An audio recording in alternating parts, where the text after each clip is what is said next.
ولا قوة إلا بالله العلي العظيم. أعوذ بالله السميع العليم من الشيطان اللعين الرجيم. بسم الله الرحمن الرحيم. الحمد لله رب العالمين. الحمد لله استتماما لنعمته واستسلاما لعزته واستعصاما من معصيته واستعينه فاقة إلى كفايته. إنه لا يضل من هداه ولا يئل من عاداه ولا يفتقر من كفاه. ثم الصلاة والسلام والتحية والإكرام على أشرف الأنبياء والمرسلين خاتم النبيين سيدنا ونبينا ومولانا بالقاسم محمد. صلى الله على محمد وآله وأهل بيته الطيبين الطاهرين المعصومين المظلومين، ولعنة الدائمة على أعدائهم ومنكر فضائلهم وغاصب حقوقهم من يوم ظلمهم إلى يوم الدين. أما بعد فقد قال الله الحكيم في كتابه الكريم. بسم الله الرحمن الرحيم. أم يحسدون الناس على ما آتاهم الله من فضله. درود پر دیجئے محمد و آل محمد. اللهم صل على محمد و آل محمد. حضرات گرامی، سورہ مبارکہ نساء کی آیت نمبر 54 کا ایک ٹکڑا آپ کے سامنے پیش کیا. ایک مختصر سے عنوان کا انتخاب کیا کہ جس میں پروردگار عالم انسان کی ایک روحانی بیماری کا تذکرہ کر رہا ہے، اور یہ بیماری اتنی خطرناک بیماری ہے کہ انسان کے اندر اکثر اوقات موجود ہوتی ہے اور انسان کو احساس بھی نہیں ہوتا. ماہ مبارک رمضان انسان کی تربیت کا مہینہ ہے، اصلاح کا مہینہ ہے. اس ماہ مبارک کے اندر انسان اپنا علاج بہترین انداز میں کر سکتا ہے، کیونکہ پروردگار عالم نے جب انسان کو اس صبر و تحمل کی قوت دے دی کہ جو اس ماہ مبارک رمضان کے اندر انسان کو عام طور پر روزہ رکھ کر غذا، پانی، ان تمام چیزوں کے اوپر صبر کر کے جو قوت انسان کو ملتی ہے، اس کے بعد انسان کا لیول بہتر ہو جایا کرتا ہے. لہٰذا یہ وہ موقع ہے کہ جب انسان اپنی ان طاقتوں سے فائدہ اٹھائے اور اپنی ان بیماریوں کے اوپر قابو پانے کی کوشش کرے کہ جو بیماریاں عام طور پر انسان عام حالات کے اندر جن پر کنٹرول نہیں کر پاتا. یہ بیماری کون سی بیماری ہے؟ یہ وہ بیماری ہے کہ جو انسان کے اندر خاموشی سے پیدا ہوتی ہے. اکثر اوقات کبھی انسان کو پتہ نہیں چلتا، کبھی انسان کو پتہ چلتا ہے لیکن وہ اسے قبول نہیں کرتا. لیکن یاد رکھیے، جو بھی سمجھدار انسان ہوگا، جو اپنے ساتھ انصاف کرنے والا انسان ہوگا، وہ اس بات کو قبول بھی کرے گا، ایکسیپٹ بھی کرے گا اور اسے حل کرنے کی طرف بھی جائے گا. ارشاد رب العزت ہو رہا ہے، ام یحسدون الناس علی ما آتاہم اللہ من فضلہ. کیا انسان اس چیز کے اوپر حسد کر رہا ہے کہ جو پروردگار عالم نے اپنے فضل سے کسی کو عطا کی؟ آپ کو عنوان سمجھ میں آ گیا ہوگا کہ میں حسد کے عنوان پر بات کر رہا ہوں، جیلسی. یاد رکھیے، یہ وہ کیفیت ہے جو کسی حد تک نیچرل ہے، اگرچہ کہ خدا نے انسان کی طبیعت میں نہیں رکھی، لیکن کسی حد تک نیچرل ہے. ہر انسان کے کردار میں کسی نہ کسی اعتبار سے ہوتی ہے یہ کمپٹیشن کا جذبہ. دیکھیے کمپٹیشن کا جذبہ اٹ سیلف برا نہیں ہے، لیکن جب وہ جذبہ اس حد تک پہنچ جائے کہ انسان کے دل میں یہ احساس پیدا ہونا شروع ہو جائے کہ یہ چیز صرف مجھے ملے، یہ کیفیت غلط ہے۔ یاد رکھیے آج دنیا ڈیبیٹ کر رہی ہے مختلف عنوانات کے اوپر۔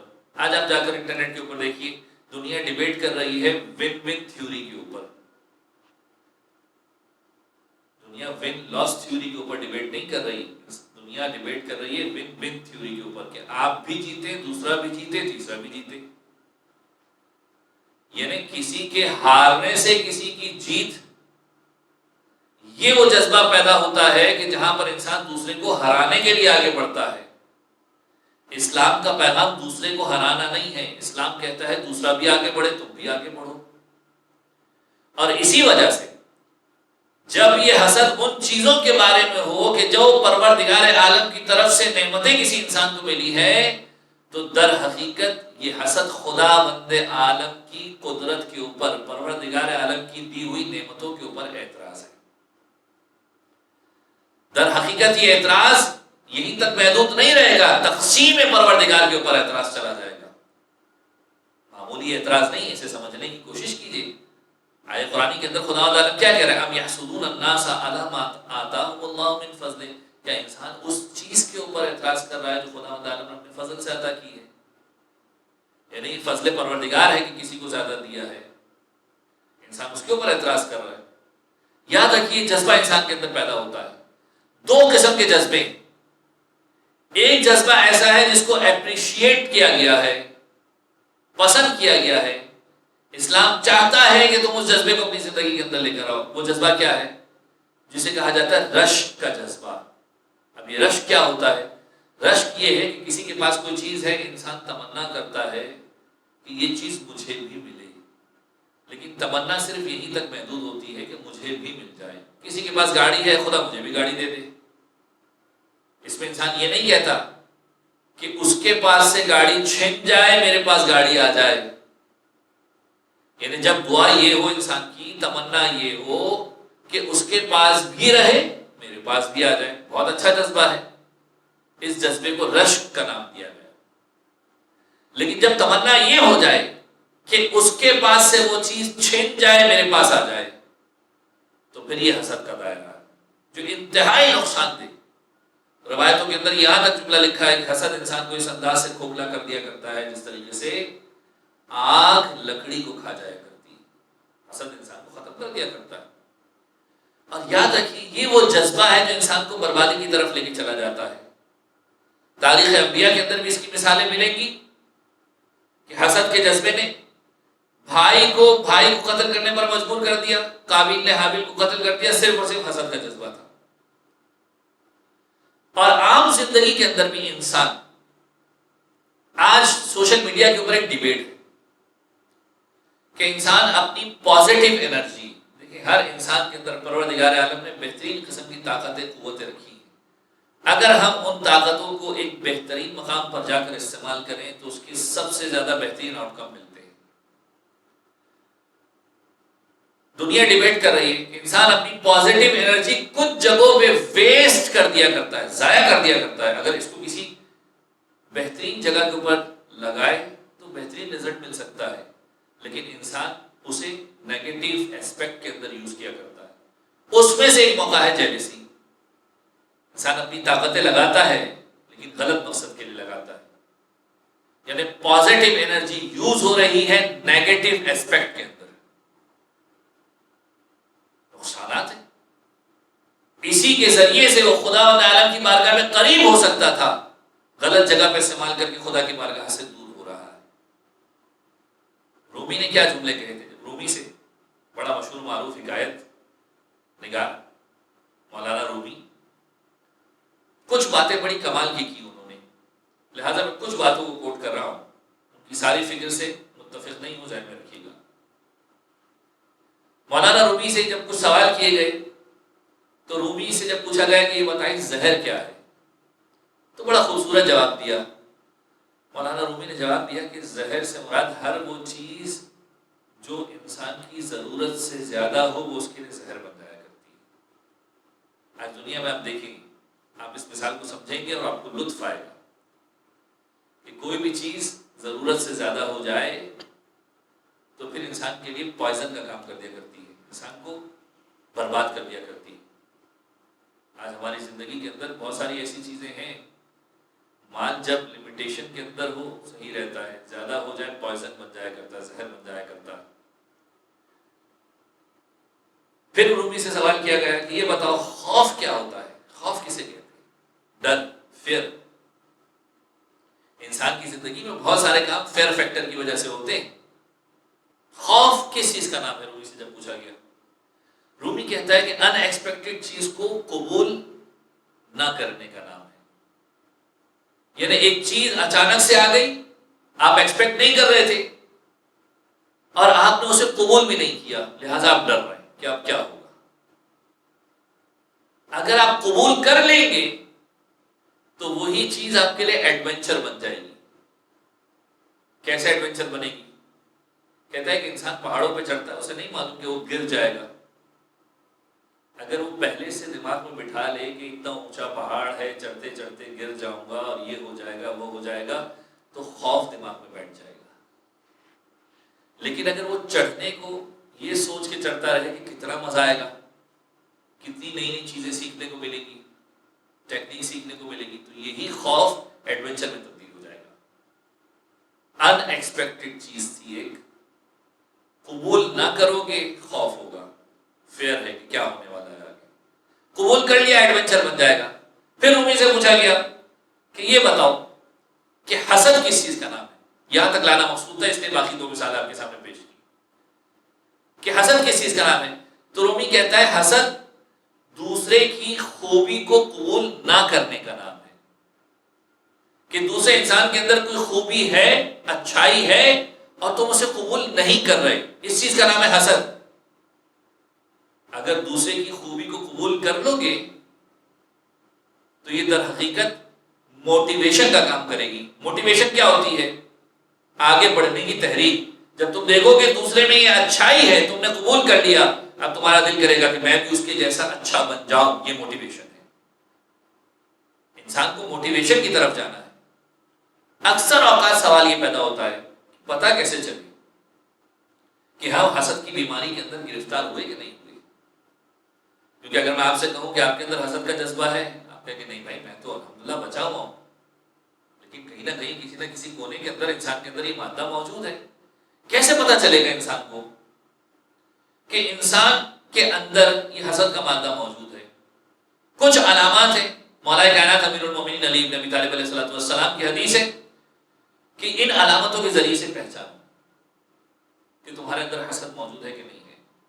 پہلی علامت کہ جب انسان باتوں سے محبت کا اظہار کرے کسی کے ساتھ اور افعال و کردار کے اندر بغض چھپائے ہوئے، یعنی اگر میں باتوں میں آپ کے ساتھ میٹھی میٹھی باتیں کروں لیکن جب عمل کا مرحلہ آئے تو میں آپ کو نقصان پہنچاؤں، اس کا مطلب یہ ہے کہ میرے دل میں وہ نہیں ہے آپ کے لیے جو میں باتوں سے بیان کر رہا ہوں۔ اس کا مطلب یہ ہے کہ حسد کہیں نہ کہیں چھپا ہوا ہے۔ یعنی انسان باتوں میں میٹھی میٹھی باتیں کرے اور افعال و کردار کے اندر بغض رکھ کے بیٹھا ہو، کینہ رکھ کے بیٹھا ہو کہ موقع ملے گا تو اسے نقصان پہنچاؤں، اس کا مطلب کیا ہے؟ اس کا مطلب یہ ہے کہ انسان حسد کا شکار ہے۔ یا دوستی انسان کرے لیکن نام کی دوستی کرے، صفت کے اعتبار سے اس کا دشمن بن کے رہے، اس کا مطلب یہ ہے کہ انسان حسد کی بیماری کے اندر مبتلا ہو چکا ہے۔ یعنی انسان جب منہ پہ میٹھی باتیں کرے، پیٹھ پر بری باتیں کرے اور جب نقصان پہنچانے کا موقع ملے نقصان پہنچاتا رہے، اس کا مطلب یہ ہے کہ حسد کا جذبہ ڈیولپ ہونا شروع تو ہو چکا ہے۔ اب انسان اسے کس وقت روک دیتا ہے، کس وقت کٹ کر دیا کرتا ہے، یہ سب سے امپورٹنٹ ترین چیز ہے۔ جناب لقمان حسد کی علامتوں کے بارے میں جب بات کرتے ہیں تو فرماتے ہیں کہ جب انسان پسے پشت غیبت کرے، کسی انسان کے پیچھے کسی دوسرے کی غیبت کرنا شروع کرے، اس کا مطلب یہ ہے کہ اس کے اندر حسد کا جذبہ پیدا ہو رہا ہے۔ سامنے چاپلوسی کرے، دیکھیے ساری چیزیں مل کے ایک رزلٹ دیں گی کہ انسان پیچھے غیبت کر رہا ہے، میں موجود نہیں ہوں اور انسان غیبت کر رہا ہے، میرے سامنے آ کے میٹھی میٹھی باتیں کر رہا ہے، اور تیسری اہم ترین چیز کہ جب مجھے تکلیف میں دیکھ رہا ہے تو خوش ہو رہا ہے. ان تین چیزوں کو ملائیے، سمجھ میں آ جائے گا کہ حسد کا مادہ پیدا ہو چکا ہے. سامنے چاپلوسی، پیٹھ پیچھے غیبت، اور اگر تکلیف میں دیکھو تو خوشی محسوس ہونے لگے. کتنی مرتبہ ایسا ہوتا ہے انسان کسی دوسرے خوشی میں مصیبت میں دیکھتا ہے تو خوشی محسوس ہوتی ہے، اچھا ہوا اس کے ساتھ ایسا ہوا، اس کا مطلب یہ کہ تمہارے دل میں اس کے لیے حسد موجود ہے. ورنہ کیسے ممکن ہے کہ کوئی مومن کسی تکلیف میں ہو اور دوسرا مومن اس پر خوش ہو رہا ہو؟ یہ حسد کا مادہ ہے. چھٹے امام فرماتے ہیں کہ یہ دین کی آفتوں میں سے ایک آفت ہے. یعنی اگر تمہارے اندر حسد موجود ہے تو اس کا مطلب تمہارا دین آفت کا شکار ہے، مشکل کا شکار ہے. اپنے دین کو بچانے کی کوشش کرو. دین کی آفتوں میں سے ایک آفت ہے حسد. اور در حقیقت یہ حسد کیا ہے؟ پھر آیہ مبارکہ کی طرف آئیے. یہ حسد در حقیقت تقسیم پروردگار عالم کے اوپر ایک اعتراض ہے.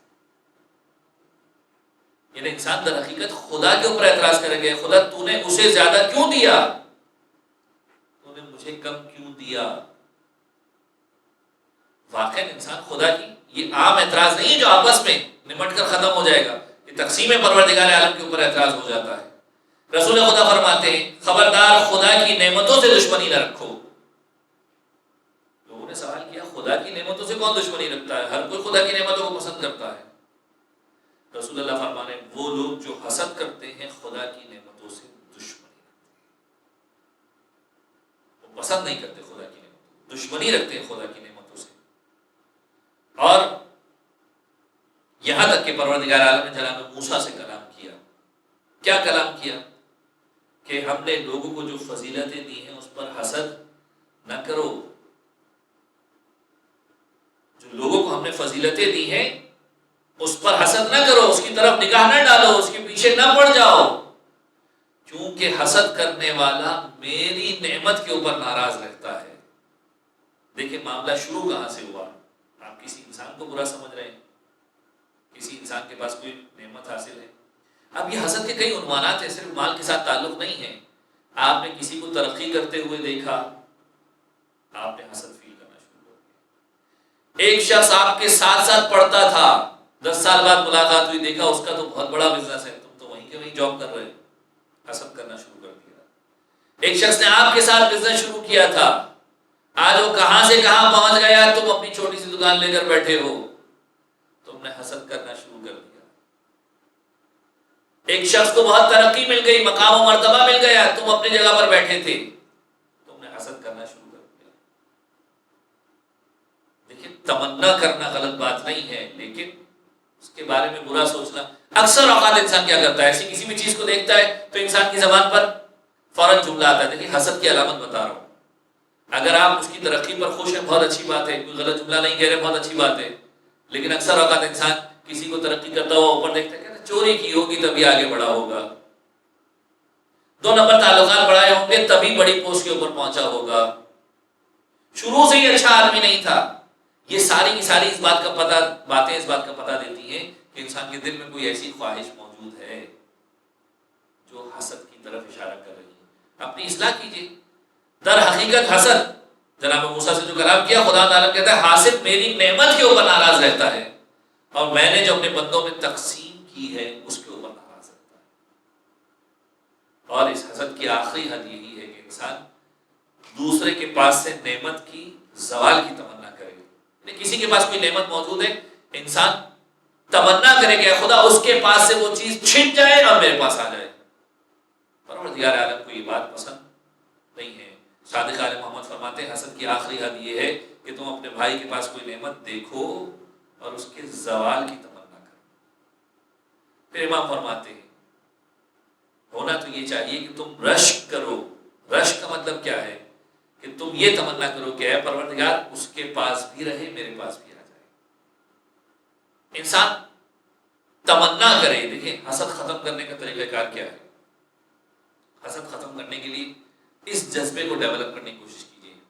کسی کے پاس کوئی نعمت زیادہ موجود ہے، آپ دیکھتے ہیں تمنا آتی ہے دل میں، لیکن یہ تمنا رکھیے کہ اے پروردگار اسے بھی دے مجھے بھی دے، اس کی نعمتوں کو بھی بڑھا دے میری نعمتوں کو بھی بڑھا دے.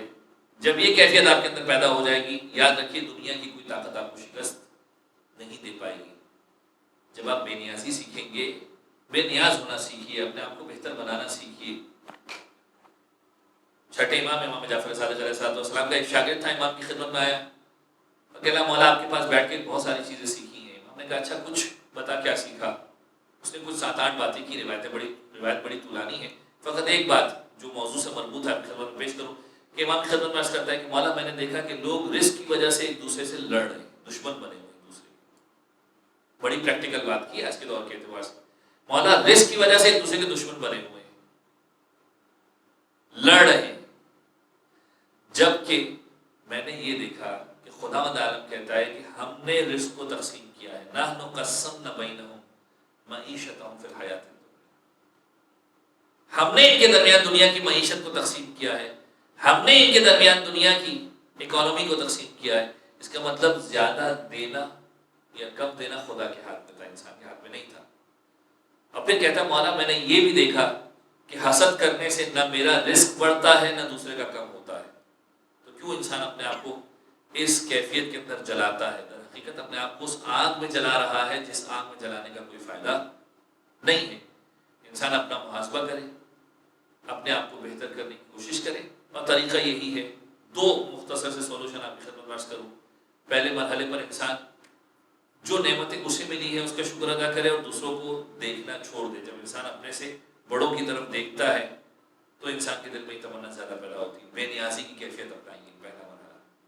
دوسرا، اگر اوپر دیکھ بھی لیتے ہیں تو اپنے دل کو تسلی دیجیے کہ پروردگار عالم نے تقسیم کی ہے تو پروردگار عالم نے بہترین تقسیم کی ہے، خدا کی تقسیم کے اوپر میں اعتراض نہیں کرتا۔ ہاں خدا سے یہ دعا ضرور مانگتا ہوں پروردگار اسے بھی دیا ہے مجھے بھی دے دے۔ یہ 2 کیفیت اگر انسان اپنے کردار کے اندر لانے پر تیار ہو گیا تو بہت سارے معاملات حل ہو جائیں گے۔ پروردگار عالم سے دعا بار اللہ تجھے واسطہ محمد و آل محمد کا ہمیں اپنے کردار کی اصلاح کرنے کی توفیق عطا فرما، اس روحانی بیماری سے نجات عطا فرما۔